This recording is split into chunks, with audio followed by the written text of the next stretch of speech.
శుక్లాంబరధరం విష్ణుం శశివర్ణం చతుర్భుజం ప్రసన్నవదనం ధ్యాయేత్ సర్వవిఘ్నోపశాంతయే. ఓం గం గణపతయే నమః. ఓం శ్రీమాత్రే నమః. ఓం శ్రీ గురుభ్యో నమః.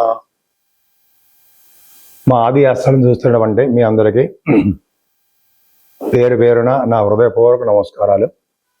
ఇప్పుడు మనం 1 జూలై 2026 నుండి 31 జూలై 2026 ఈ నెల్లాళ్ళు కూడా జ్యేష్ఠ మాసము మనకి 15 రోజులు ఉంటుంది, ఆషాఢం, ఈ రెండు కూడా మనకి జూలైలో వస్తున్నాయి. సో ఈ 31 తారీఖు నెల్లాళ్ళు కూడా 12 రాశుల వారికి గ్రహాల యొక్క స్థితిగతులు మార్పుల వలన ఫలితాలు ఏ విధంగా ఉంటాయో ఇప్పుడు మనం తెలుసుకుందాం. నేను మీ వాడ్రే వాదినారాయణ శర్మ, డాక్టర్ వాడ్రే వాదినారాయణ శర్మ, మర్చిపోతూ ఉంటానండి. ఇప్పుడు మనం ఆది ఆస్ట్రాలజీ.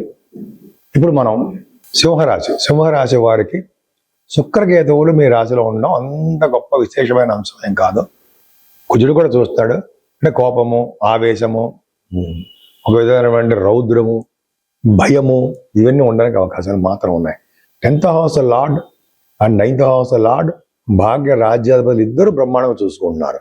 అంటే దశమంలో కుజుడుండి శుక్రుడు చూస్తాడు కాబట్టి మీకు మంచి డెవలప్మెంట్స్ మాత్రం ఉంటాయి. విద్యలో కూడా రాణిస్తారు.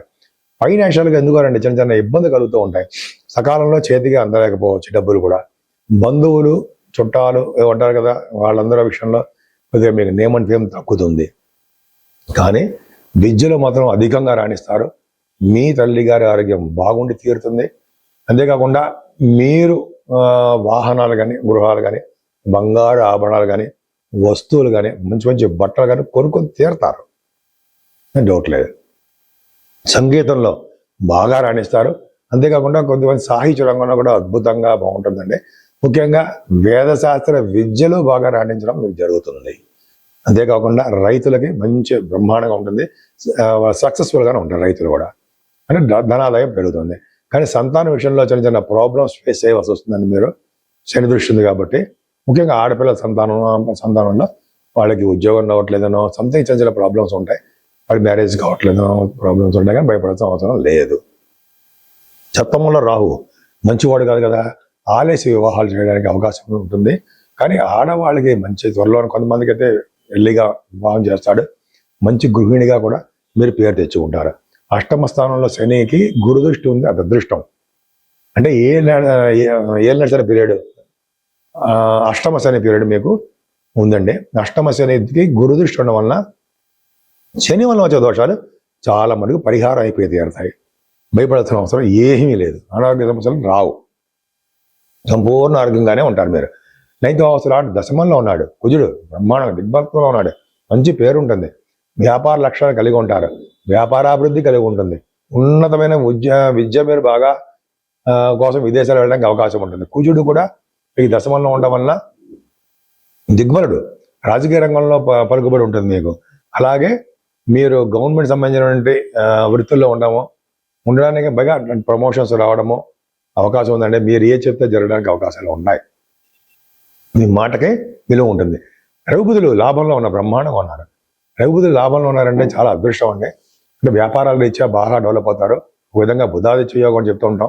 అంటే ధనప్రాప్తి ఎక్కువ ఉంటుంది. వ్యాపారాల్లో ఎక్కువ లాభాలు సంపాదిస్తారు. 12వ భావంలో రవి విదేశాలు తీసుకెళ్తూ ఉంటాడు. 12వ భావంలో గురుడు విదేశ ప్రాప్తి. ఒక విధంగా చెప్పాలంటే మీకు 12వ భావంలో సన్మానాలు, విదేశ పర్యటనలు, ధనాదాయం, దైవ దర్శనాలు ఎక్కువ ఉండడము, అధికమైన ఖర్చులు ఉండడానికి మీ సింహరాశి వారికి అవకాశం ఉంది.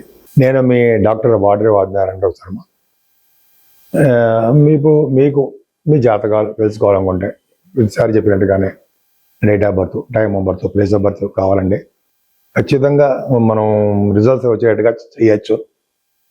మీ కాల్స్ నేనే లిఫ్ట్ చేస్తూ ఉంటాను, లేదా మీరు వాట్సాప్ మెసేజ్లు పెడుతూ ఉండండి. ఎందుకంటే నేను షూట్స్లో ఉన్నప్పుడు చేస్తూ ఉంటాను. వేరే వాళ్ళు ఎవరో కూడా మన దగ్గర ఏం పని చేయరు, ఉండరు. ఎందుకంటే డైరెక్ట్ కాంటాక్ట్ ఉండాలని చెప్పి నా ఉద్దేశము. మీరు చెప్పేటువంటి ప్రాబ్లమ్స్ ఏమైనా ఉంటే డైరెక్ట్గా వినొచ్చు. కాబట్టి ఒకవేళ కొన్ని సందర్భాల్లో మా మిస్సెస్ గారు లిఫ్ట్ చేస్తారు, అంత ప్రాబ్లం లేదు.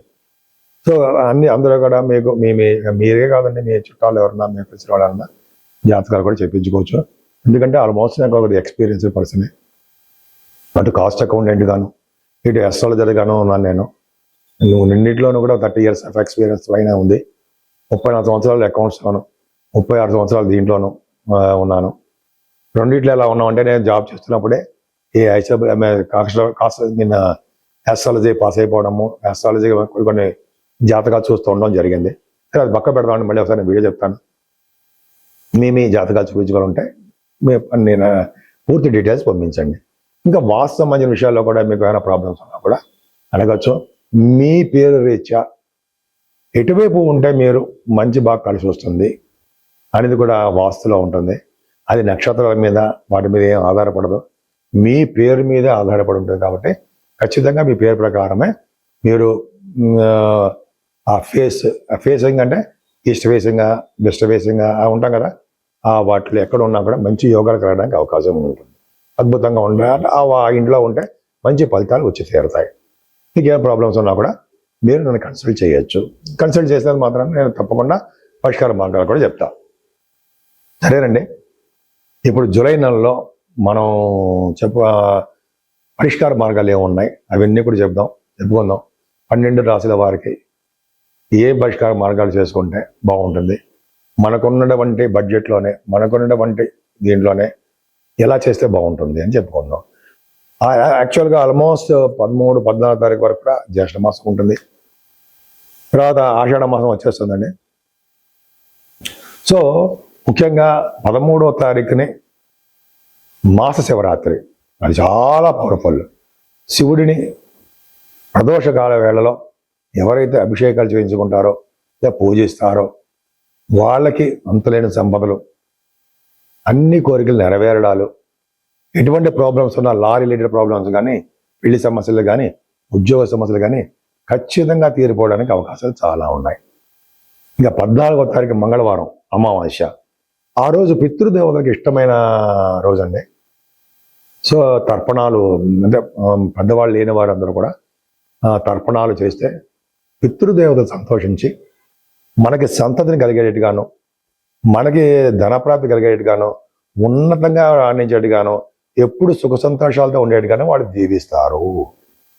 ప్రతి అమావాస్యకి కూడా గురువుగారు కూడా చెప్తుంటారు మనకి.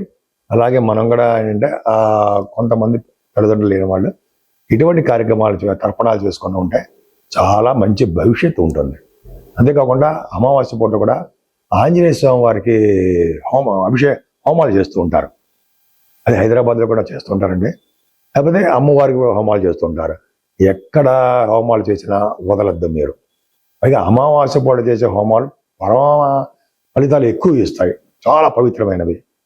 కాబట్టి మీరు ఎక్కడ హోమాలు చేసినా, అంటే హోమాలు అంటే చండీ హోమం చేస్తూ ఉంటాం కదా, అలా అటువంటి చేసిన ఆంజనేయ స్వామి వారికి హోమాలు చేస్తారు. మనకి యూసఫ్గూడలో ఆంజనేయ స్వామి కూడా ఉంది, అక్కడ కూడా చేస్తూ ఉంటారు. కేకేట్ హౌస్ దగ్గర బ్రహ్మాండంగా ఉంటుంది. అదొకటండి. తర్వాత ఇంకోటి ఏంటంటే అసలు మెయిన్ ఇంపార్టెంట్ 17వ తారీఖు దక్షిణాయనం. దక్షిణాయన పుణ్యకాలం అంటే ఏంటి? సూర్య భగవానుడు తన దిశని మార్చుకుంటాడు.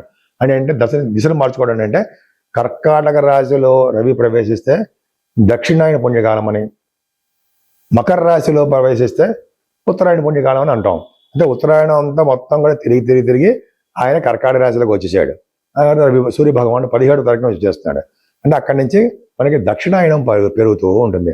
ఆ రోజు కనుక చేసే పూజలు, దానాలు, స్నానాలు ఇవన్నీ విశేషమైన సుఫలితాలు కలుగుతాయి అనడంలో సందేహం లేదు. ఖచ్చితంగా మంచి ఫలితాలు కలుగుతాయి. పైగా ఆ రాత్రి ఎక్కువను పగలు తక్కువగా మనకు ఉండే సమయాలుగా ఉంటాయి. సో ఇదొక చాలా ఇంపార్టెంట్ అండి. మనకి సూర్య భగవానుడు యొక్క ప్రభావం చాలా బాగుంటుంది. కర్కాటక రాశిలో కనుక సూర్య భగవానుడు ఉన్నాడంటే చేసే దానాలు, హోమాలు చాలా మంచి ఫలితాలు ఇస్తాయి. ఆ తర్వాత పౌర్ణమి కూడా వస్తుంది. పౌర్ణమి పూట చేసే ఫలితాలు, అమావాస్య పౌర్ణమి పూట అమ్మవారు పూజించడాలు అద్భుతమైన ఫలితాలు ఉంటాయి.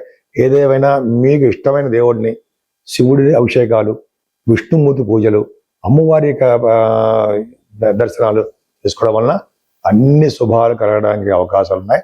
పైగా కాలసర్ప దోషం నుంచి తప్పించుకోవడానికి కూడా మనకి అవకాశాలు బాగుంటాయి. అందరికీ శుభాలు జరగడానికి అవకాశాలు ఉన్నాయి.